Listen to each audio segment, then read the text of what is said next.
Hello, everyone.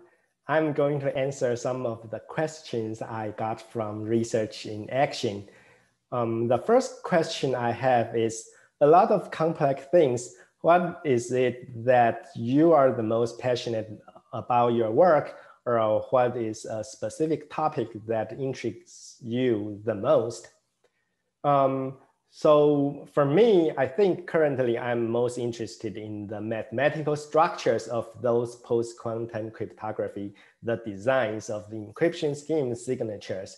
So particularly, I would like to know the fundamental reason why a mathematical problem is hard for quantum computers to solve. And if this problem is hard, can we design more interesting and advanced crypto systems out of it? And post-quantum computation is post-quantum cryptography is very new subject. And I think it will become more and more important. So it's worth to spend a lot of time investigating the ideas. Yeah, another interesting thing I am going to look at is whether post-quantum cryptography can help the design of more efficient and better quantum algorithms and protocols. So although those two directions are, they look very different and their objectives are different, but the techniques that we learn and develop from post-quantum cryptography, and in particular lattice-based cryptography, can somehow combine those objectives and then achieve the best of the both, which is very interesting to me. And this is a very good time to understand more deeper about the math. And to comment about a lot of complex things, yes, I agree that mathematics and cryptography, they are complicated. So yeah, because security, internet security, everything is very complicated. How do you how can you make sure that, if you have the secret key, then you can decrypt, but if you don't have a secret key, then the message, the ciphertext completely hides the underlying message. So to make cryptography a science, scientists and researchers have spent a lot of time developing new methods and the foundation for this type of science. So yeah, we cannot, in order to achieve security, we need to deal with a lot of complicated things. Yeah. The second question I got is, do you know who Alan Turing is from the 1990s? If so, how far do you think we have gone from his time, in your opinion, from the Turing computer that was initially created to crypt Nazis' communications named Enigma? So the answer is, I have never met Alan Turing in person, but I know his work. And Alan Turing is kind of the father of modern computers. So yeah, he is not the first one who came up with the idea of computation by automated computation, but he has developed foundational work for modern computers. So currently, the most prestigious award in computer science is called the Turing Award. And yeah, that Turing is named after Alan Turing. And he has done tremendous work in breaking the Nazis' code encryption scheme called Enigma during the Second World War, and his contributions were very, very great. Okay, so how far do you think we have gone from his time, in my opinion?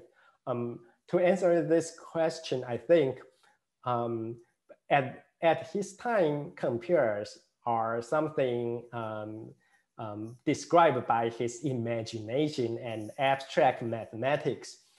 So he developed an abstract machine called the Turing machine, which models like all computation. And yeah, he did create some physical computers during that time. But of course, those computers are quite limited, although they are all, already good for breaking the enigma. But today, still, we have built much more powerful computers. So so per second, there could be millions or billions of basic operations per second. So this is very, very amazing compared with the time back to 19. Yeah, so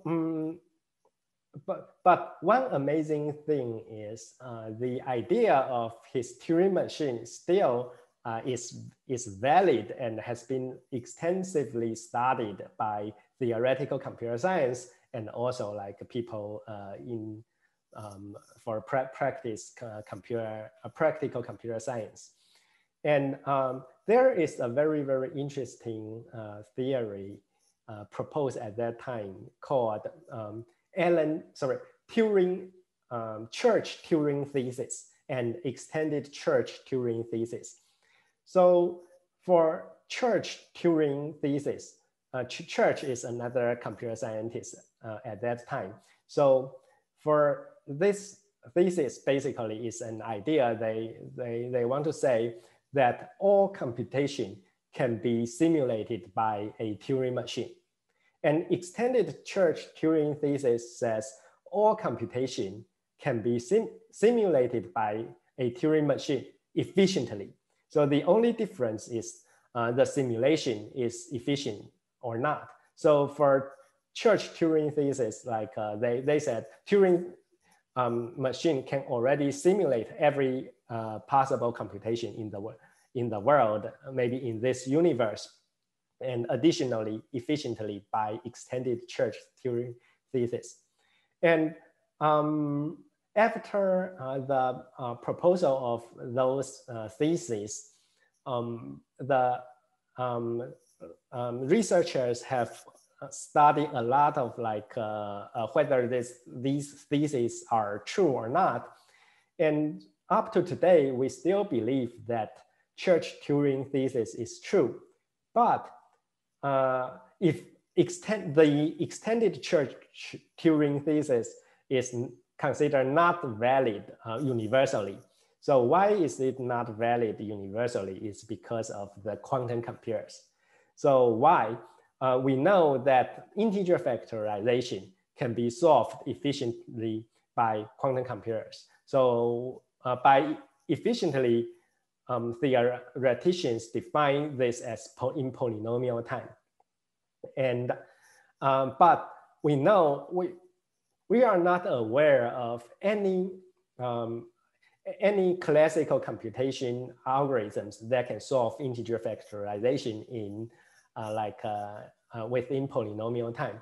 So this would imply that say a classical computer and cannot efficiently simulate all quantum computers or quantum computations. So so this is to say there is a gap between classical computer, which is known as the Turing machine, and quantum computers. So those two kind of computation models there is a gap between those two computational models. And so is there any other example of a new computational model that's different from the Turing machine? And the answer is I'm not aware of. Okay, so it seems quantum computer currently is the only, it's the only example. another interesting thing about computation is, so we know that classical computers can simulate a quantum computation. This is still true. So you can think of classical computers as Turing machine, or yeah. But so what is not true is a classical computer can simulate quantum computers efficiently or with very low overhead. We believe this to be not true, yeah, as long as like you can come up with a polynomial time algorithm, a classical algorithm for integer factorization.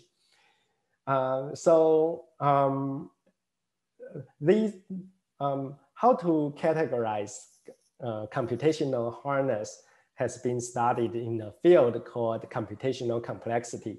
This field has very deep connection with cryptography, and I am also very interested in this. Yeah. So in order to understand what crypto system cannot be broken, and we need to understand the power and the limitation of computers, including classical computers or classical algorithms and quantum computation. Right. Yeah. Thank you for attending the Research in Action. I hope to talk with you at some point later. Yeah. Bye.